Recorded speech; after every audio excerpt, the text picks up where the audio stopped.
This is the Narc op. Let's talk about hoovering, because baby, if you're healing from a narcissist, you gon' meet a Hoover attempt like it's rent day.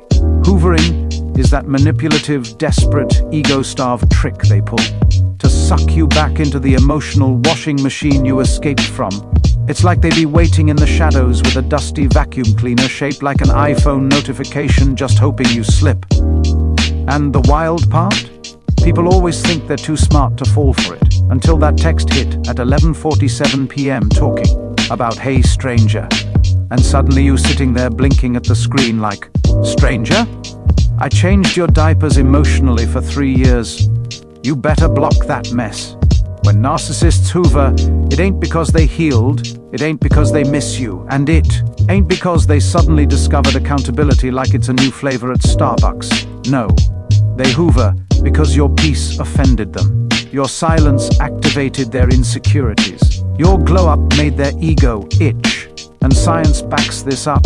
When a narcissist loses supply, the brain registers it like withdrawal. They literally panic. Their cortisol spikes. Their reward system malfunctions. They go into a psychological drought. And when a narcissist is thirsty, baby, they don't reach for water. They reach for you. Because you were their emotional faucet, their attention refuel station, and their emergency ego inhaler.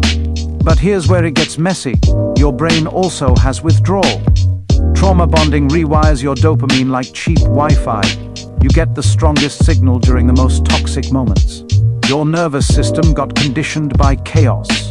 So when they hoover, it activates old pathways, old cravings, old comfort patterns. And that's why people relapse. Not because they're stupid, not because they're weak, but because the relationship literally installed malware in their brain. When you pick up that phone, your system says, "Oh, we know this pain. We know this roller coaster. Let's ride." Meanwhile, your spirit is in the background screaming, "Girl, no!" Hoovering shows up in so many forms you would think narcissists got a handbook somewhere. You got the "Hey stranger Hoover," the "just checking on you Hoover," the "my grandma died Hoover," knowing damn well that's the same grandma who died twice last year and once on Valentine's Day. You got the "I've been doing the work on myself Hoover and they haven't even done the dishes." You got the "God told me you're my soulmate Hoover," like the Lord is just up there playing matchmaker for dysfunctional grown folks. You got the "I saw something that reminded me of you Hoover. Sir, that was a stop sign. How did that remind you of me?" Because I told you to stop lying. And don't forget the social media hoover. Watching your story, but not speaking. Liking your picture from 2018. Making a post that sounds like a subtweet sermon. Unblocking you, then not saying anything. Baby, that ain't romance, that's reconnaissance. They scouting the terrain like a villain in a Marvel movie. The dangerous part is what hoovering does to your healing. When you answer that text, you ain't just answering them. You answering your old wounds. You answering unhealed attachment patterns. You answering the part of yourself that still believes this person has something left to offer. And every time you re-engage, your healing clock resets. Your brain restarts the trauma cycle. Your peace gets evicted. Your progress gets taxed. And your nervous system goes back into survival mode. Science shows that emotional relapses deepen neural grooves, meaning every time you go back, the addiction gets stronger and the escape gets harder. Healing becomes a treadmill. You running your heart out, sweating through trauma, but you ain't moving. So, what's the truth? You avoid the Hoover by preparing before the Hoover shows up. Because once the Hoover hits, baby, your common sense packs its bags. You need a written plan. Yes, like a fire drill. You need screenshots of why you left. You need reminders from the healed version of yourself. You need accountability friends who love you enough to snatch your phone. You need to practice saying no out loud so your nervous system gets used to the sound. You need to replace the dopamine hit with healthier ones. Music, sunlight, a walk, a hobby, a nap, laughter, hydration. Anything that doesn't come with gaslighting and overdraft fees. You also gotta accept the reality you don't want to face. Narcissists don't change. They upgrade tactics, not character. They evolve strategies, not empathy.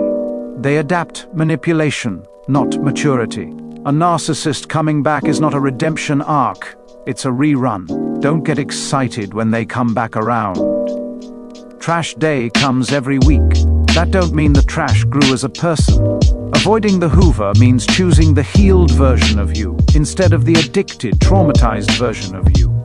It means letting discomfort sit without running back to what hurt you. It means understanding the difference between missing someone and missing the version of yourself you were when you loved them. It means realizing your healing ain't slow.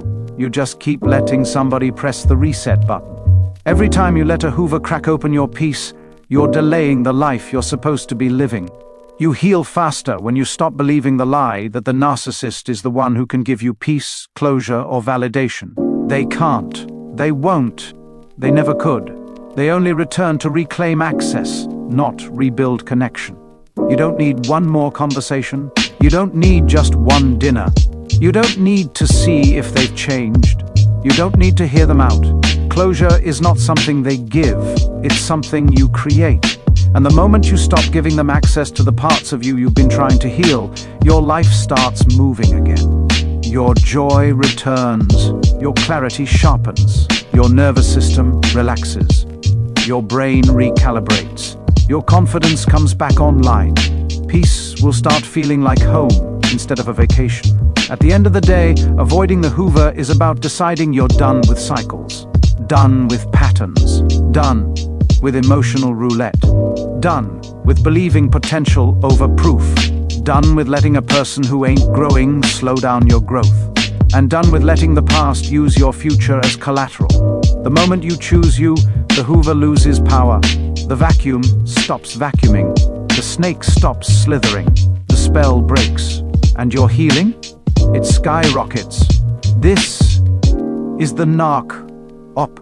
If this hit you, if it made you laugh, cry, or block somebody mid-video, make sure you follow, share, and drop a comment with the question you want me to break down next.